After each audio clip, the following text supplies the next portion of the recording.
Ya pemirsa, asmara berujung maut dari sang anak DPR. Kita akan membahasnya bersama dengan narasumber yang sudah kami hadirkan malam hari ini. Sudah ada Mas Reza Indragiri, pakar psikologi forensik. Mas Reza, apa kabar? Selamat Alhamdulillah malam. sehat. Sehat ya Mas, tapi yang nampaknya butuh pemikiran dan juga pendalaman lebih lagi adalah peristiwa yang terjadi di awal Oktober di Surabaya, Jawa Timur. Tapi kita akan lihat dulu, pemirsa, kami hadirkan juga untuk Anda informasi mengenai kronologi yang peristiwa itu terjadi pada 4 Oktober 2023 lalu, di mana pada 3 Oktober 2023 pelaku Gregorius Ronald Tanur dan Dini sang kekasih ini makan malam di G-Walk Surabaya.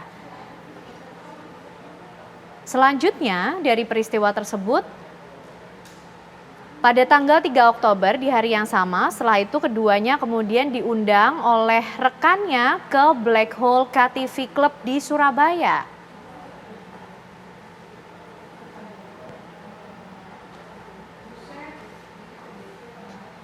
Pada pukul 21.32 di tanggal yang sama, 3 Oktober 2023, keduanya ini berkaraoke dan minum minuman keras bersama dengan rekan-rekannya. Nah, pada 4 Oktober 2023 pukul 00.10, Ronald dan Dini cekcok saat akan pulang dan juga disaksikan oleh pihak keamanan atau security dari tempat karaoke tersebut.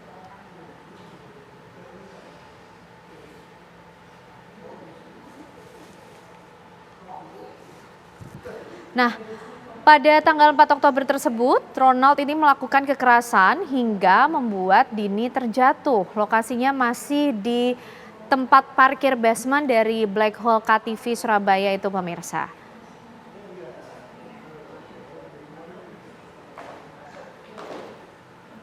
Kemudian Ronald dan Dini ini diketahui masih bersama di basement parkir. Lalu apa yang kemudian terjadi, pemirsa?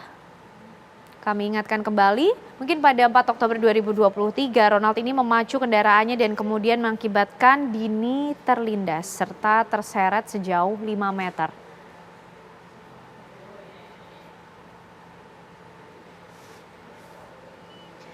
Alih-alih menolong Dini yang tak berdaya pada saat itu, pelaku Ronald justru merekam dan menertawakan korban.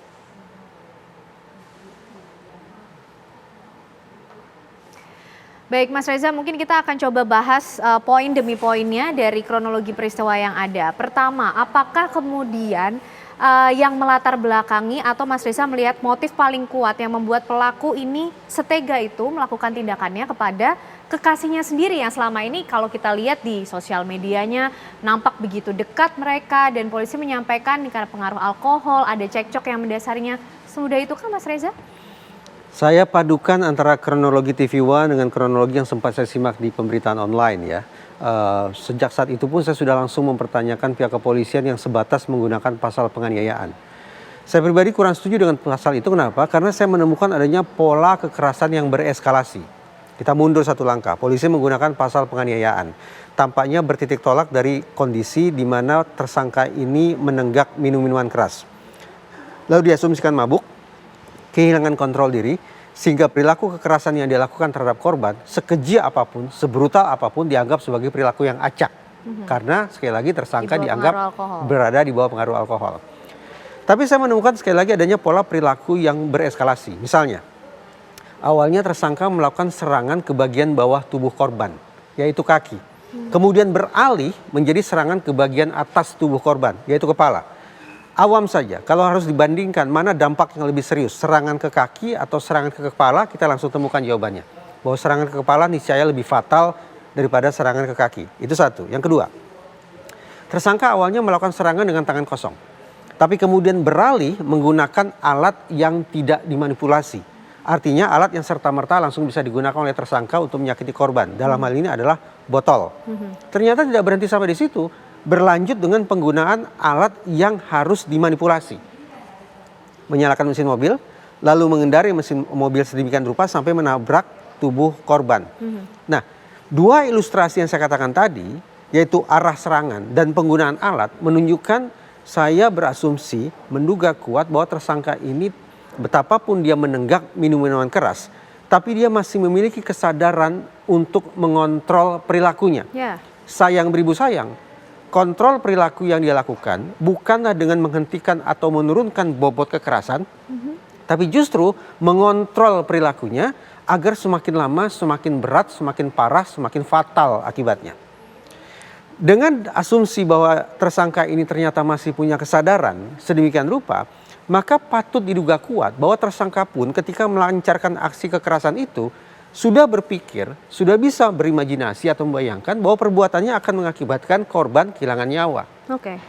Pada momen itulah, pada momen diasumsikan atau diyakini bahwa tersangka ini punya pemikiran, punya imajinasi, bahwa perbuatannya akan bisa mematikan korban, maka pada saat itu pula bergeser semestinya penggunaan pasal. Dari pasal penganiayaan menjadi pasal pembunuhan. Itu yang saya garis bawahi sejak awal mencuatnya kasus ini. Nah, tapi Mas Reza, kalau kita bicara soal kontrol, apa kemudian mungkin kalau kita bisa melihat lagi ke dalam diri pelaku mungkin, apa yang membuat kemudian pelaku ini mengambil kontrolnya justru yang destruktif, yang semakin merusak. Lama semakin berat gitu ya. Dan justru malah tadi merekam, menertawakan, Ya. ini kan hal yang tidak lazim begitu.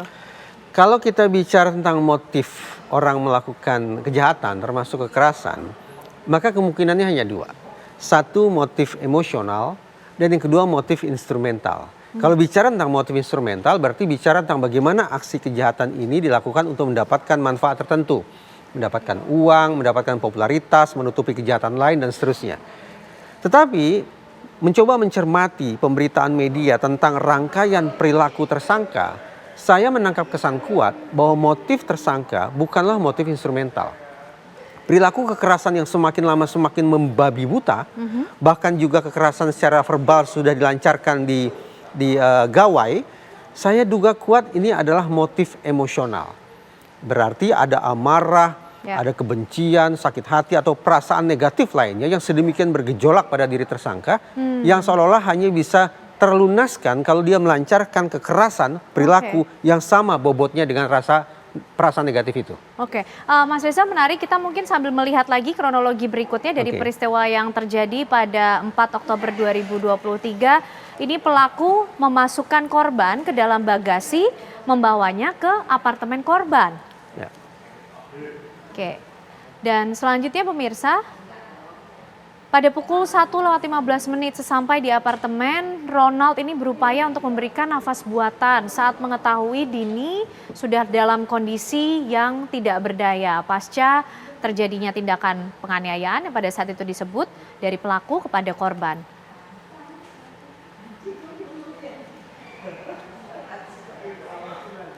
Nah, mengetahui kondisi korban yang sudah tak bernafas, Ronald, sang pelaku ini kemudian membawa Dini ke Rumah Sakit National Hospital. Dan pada pukul 2:30 Dini dinyatakan meninggal dunia serta dibawa ke RSUD Dr. Sutomo untuk dilakukan proses otopsi. Baik, Mas Reza, ini juga yang menjadi pertanyaan mungkin. Soal perubahan emosi yang terlihat dari pelaku.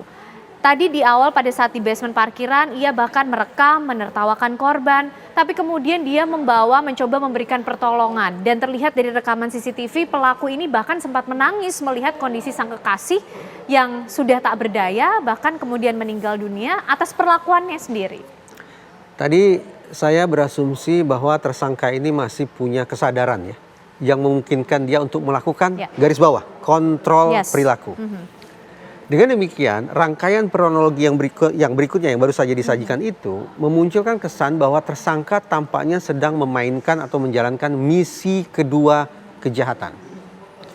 Dalam setiap aksi kejahatan, paling tidak ada dua misi yang harus dilakukan oleh seorang pelaku.